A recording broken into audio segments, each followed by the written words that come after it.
So yung mga kabuknoy, welcome back to my channel.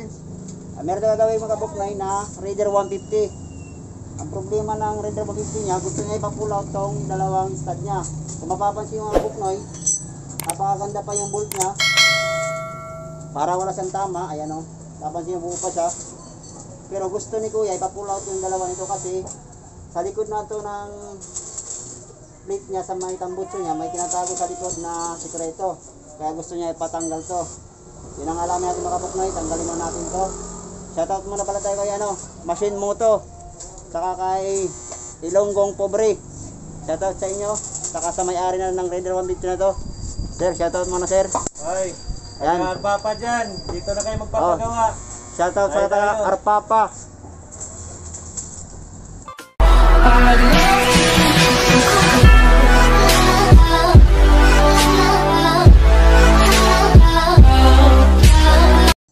Yun, lahat na sumusuporta sa ating channel, maraming salamat and God bless sa inyong lahat. Sana patuloy kayo sumuporta sa ating channel mga kabuknoy. Yun, umpisa natin mga kabuknoy, baklasin tong tornilyo ng 12, yung nut nya.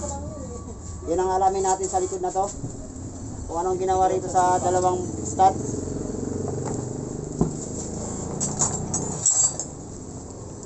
Yun, galasin muna natin.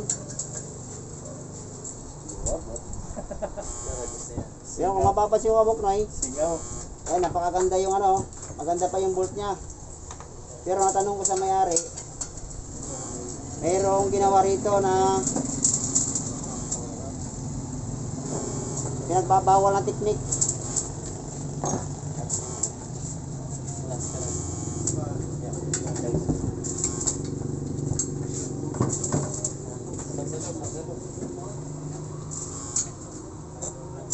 Ayaw ko na sana kuha ng video to, pero gusto ko malaman nyo na ang ginawa dito sa unang gumawa, para malaman nyo mga kabuknoy.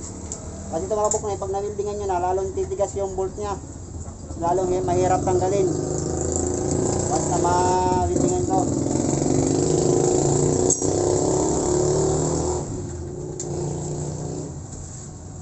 Yun, nakalas na natin tambutso nya, sabit na.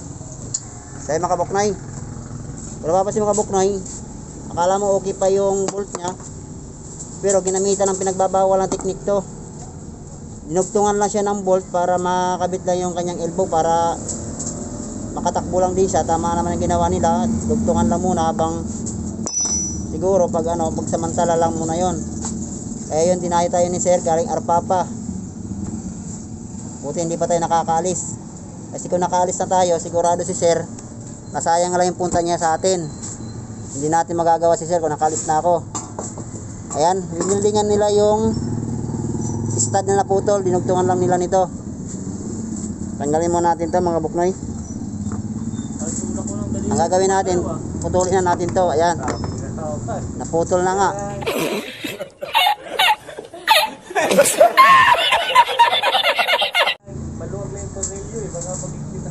Eh mga kabuknoy, yung ginawa nila, dinugtungan lang. Kaya hindi siya mahigpitan ng todo dahil kalahati lang kumakapit sa welding nya.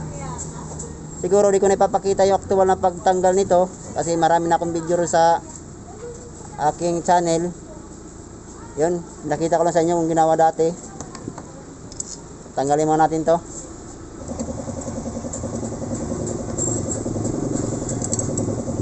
Yan ang ginawa dati, binildingan lang nila. Kaya ang gagawin natin ngayon, ipo-pull out natin siya na hindi na talaga magbabaklas nito. Yan ang sinadya na boss sa atin para hindi lang mabaklas yung kanyang makina. Yun, napanood lang sa YouTube natin kung paano Barinig kita sa mukha eh. Yan, umpisa natin mga kabuknoy. Yan mga kabuknoy, umpisa na natin. Ganun pa na gagawin natin mga kabuknoy. Unahin natin yung side start dito na barina. Yan, pansiran muna natin mga kabuknoy.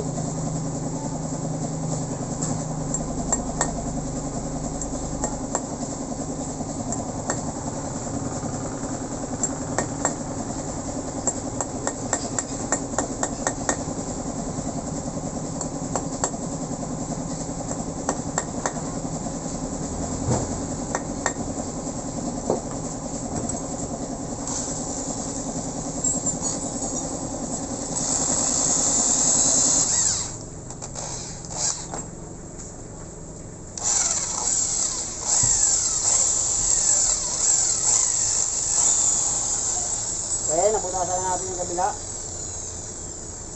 Linix natin yung kabilang side mga kabuknay. Pero kumabas mga kabuknay para medyo mahirapan tayo rito kasi nakalutang yung welding niya.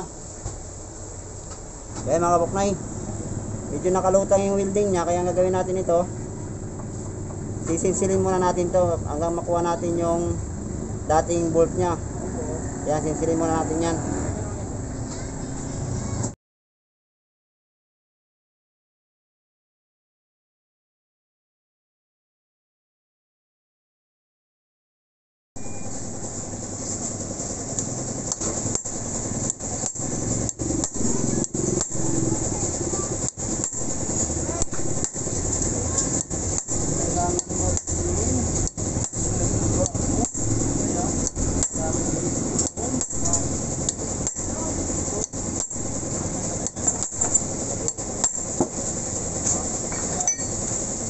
Barinahan lang muna natin hanggang makuha natin yung sentro ng dating tornilyo niya. Kaya matanggal natin yung wininding nila.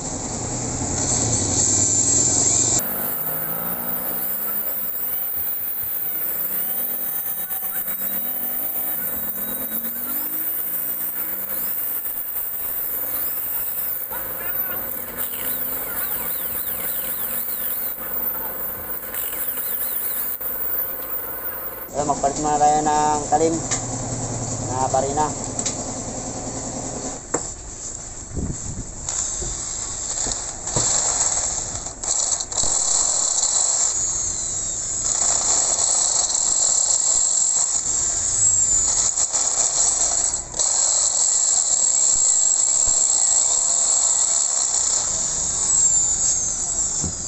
Okay mga kabuknoy, medyo hirap yung barina natin, yung bala. Dahil tumigas siya doon sa wininding nilang stainless na rod. Ito lang ako. Ito.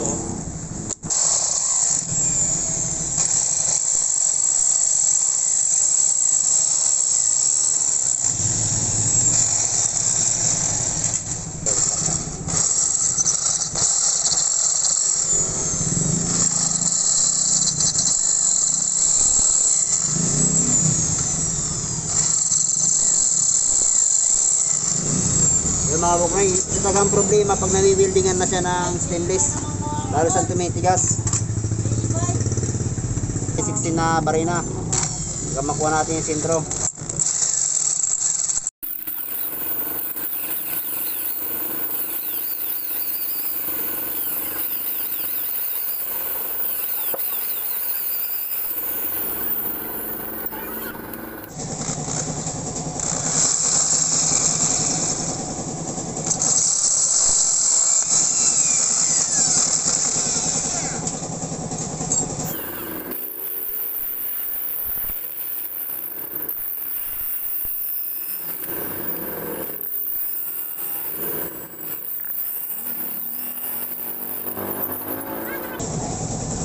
Eh mga kabuknoy, kung napapansin mga kabuknoy, halos nagbabagal na yung bala ng barina ko dahil dun sa winilding nila.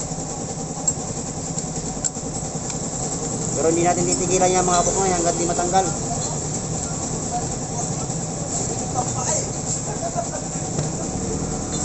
Ang umayaw hindi nagwawagi.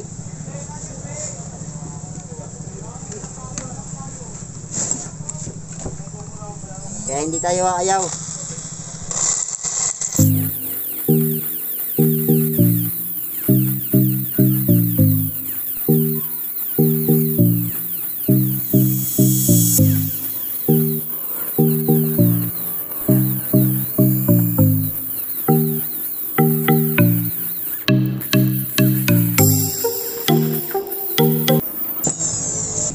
Barinahan natin ng 7mm. Ito yung pang last na barina na gagamitin natin para doon sa thread na hantap.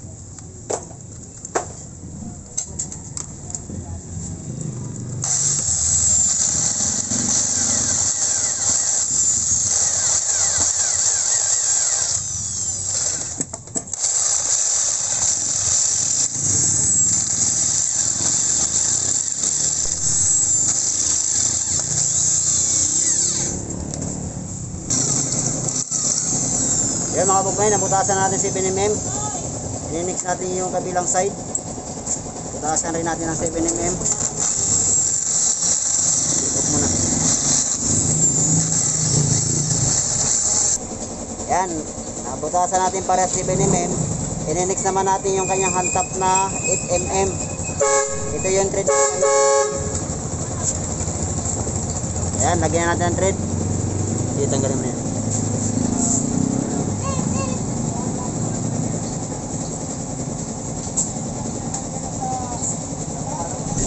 Yun mga kabuknoy, nalagyan na natin thread na 8mm.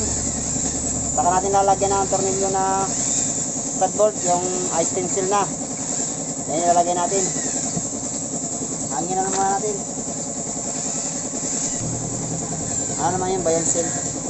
Then mga kabuknoy, lagyan na natin yung tornilyo nya.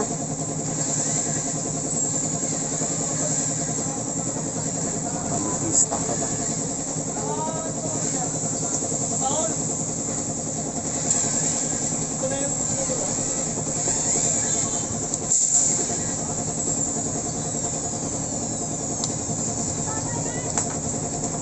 Yan, nalagyan na natin. I-next natin yung kabilang side. Lagyan rin natin ng thread na 8mm.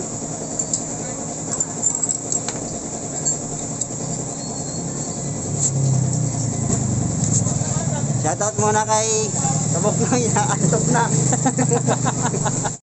Oh my God! Wow! Yan ang tagahawak ko. Muntik lang makapikit yung mata na. Okay mga buknoy, nalagyan na natin thread yung kabilang side. Saka natin lalagyan ng tornilyo. Linisin muna natin. Okay mga buknoy, lagyan na natin ng tornilyo na 8mm stud bolt.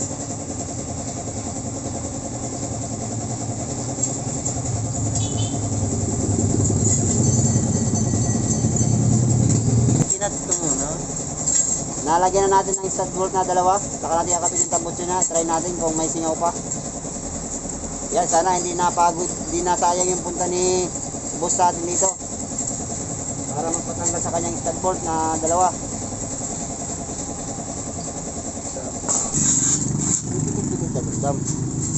Shout out po yung tagahawak. Sarap ng hangin, nantok na siya.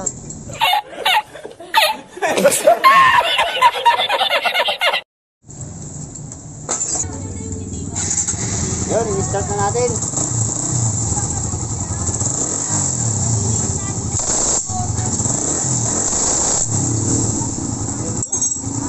Wala na tagsingaw.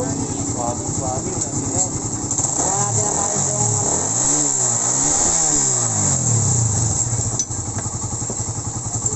Okay mga kabuknoy, natapos na natin yung kinulaw natin na dalawa. Yan. Paano mo sa... Shoutout sa may-ari kung hindi nasayang yung punta sa atin. Shoutout sa mga naka-raider dyan, Raider Carb, A5, dito na kayo magpapagawa, sulit, walang tagang mangyayari dito. The best, Jasper Photoshop. Yun. Hanggang dito lang mga kabuknoy. Sana may natutunan kayo uli. Bye bye.